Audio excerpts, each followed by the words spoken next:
বাকী ৰাইজক লৈ পেলাই আমি কেনেকৈ কাম কৰিম বা ৰাইজক আমি কি কাম কৰি পেলাই দেখুৱাম সেই কথাটো আগৰ বক্তাসকলে নিশ্চয় কৈছে যে মাটিৰ পাট্টাৰ কথা, ইয়াৰ পিছত মাটি কিনা বেচাৰ কথা, ইয়াৰ পিছত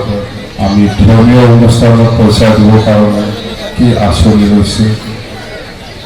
আৰু প্ৰত্যেকটা জাতি জনগোষ্ঠীৰ কাৰণে আমি এটা ডেভেলপমেণ্ট কাউন্সিল এইটো আমি বনাম বুলি কৈছোঁ। তো এই মথামগুৰি সমষ্টিত বহুত কেণ্ডিডেট আছে, আমাৰ পিপিলৰো আছে, ইউপিপিলৰো আছে আৰু এইফালে এই ইউটিউবৰো আছে নাকি,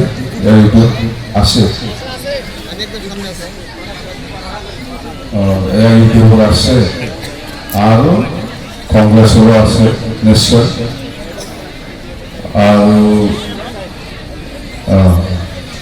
এইবিলাকৰ কংগ্ৰেছ এটাই আৰু ইউপিপিএলৰ আছে। তো এটাই ওপৰত আপোনালোকক এই কোনোবা শ্বাহজাহান আলী আছে বোলে ইউপিপিএলৰ আৰু এজনটো GSP কলাচুক না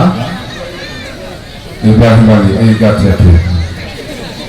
আৰু আগৰ এই বেংচুৰ আছে, মই চিনি পাই তাক, এই গাঁঠিয়াটো চিনি পাই ইব্ৰাহিম আলী তাক চিনি পাই ইব্ৰাহিম আলী এই আগত এই বেংচুৰ কিবা আছে, এই বেংচুৰ আছে, মই বহুতবাৰ লগ পাইছোঁ। এতিয়া ধৰক কলাচুক পাৰ্টি হিচাপে নাৰী আজিৰ দিনত আগত যেনেকৈ আছিলে এনেকুৱা কিবা নাৰী মই জানো এনেকুৱা সহায় পোৱা নাই, কোনোবা মুছলিম সমাজৰ পৰা হওক কোনোবা আমাৰ ৰাজবংশীসকলৰ পৰাই হওক, কলাচুক পাৰ্টি হিচাপে ইমান ফেমাছ নাই। এতিয়া হ'ল ইউপিপিএলৰ যোৱা শ্বাহজাহান আলী নহয়, তাৰ নামটো আপোনালোকে শ্বাহজাহান বসুমতাৰী লিখিব দিয়ে,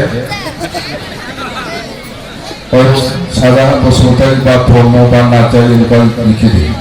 দেই। ইউপিপিএলৰ এই শ্বাহজাহান আলী তেনেকৈ ইউপিপিএল কৰি আছিলে,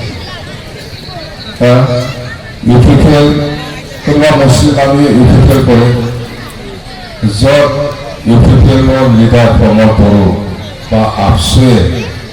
বেংগলী আৰু মুছলিম সমাজক NRC ক্ষেত্ৰত কমপ্লেইন দি পেলাই ৰাতাৰাতি এক ৰাতিৰ ভিতৰত 4.5 লাখ মুছলিম আৰু বেংগলীক হাৰাশাস্তি দিছে।